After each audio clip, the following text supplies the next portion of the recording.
Newsroom now, a De Pere detective sergeant is under investigation and the chief of police wants him fired. An internal investigation alleges that Steve Yedica violated several department policies and procedures.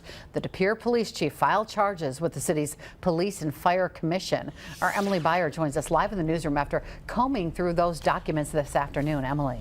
Yeah, Cami and Bill, this complaint is roughly 7 pages and details several examples of department rules they say were broken during an investigation involving a death.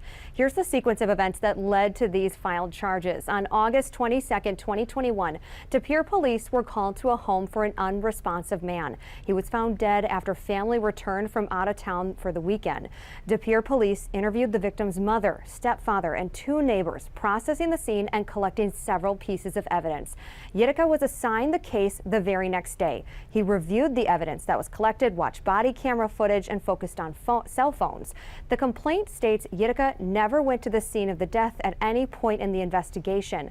Officials say the detective did not process the scene and failed to speak to any of the witnesses mentioned in the initial officer's reports. The documents also say he didn't follow up on a tip to Crime Stoppers stating that the victim may have overdosed on fentanyl-laced oxycodone pills. He didn't follow through on extracting data from phones put into evidence and didn't log a chain of custody. Yedica acknowledged he was aware that the person who gave the deceased victim the lethal drugs could have been criminally charged, making the death a homicide. Right now, Detective Yedica is on paid administrative leave pending the outcome of this investigation. He has been a detective sergeant with De Pere Police since August of 2010. The Police and Fire Commission will review these charges and schedule a hearing for testimony. We'll continue to bring you the very latest details on this developing story as they become available. Cami.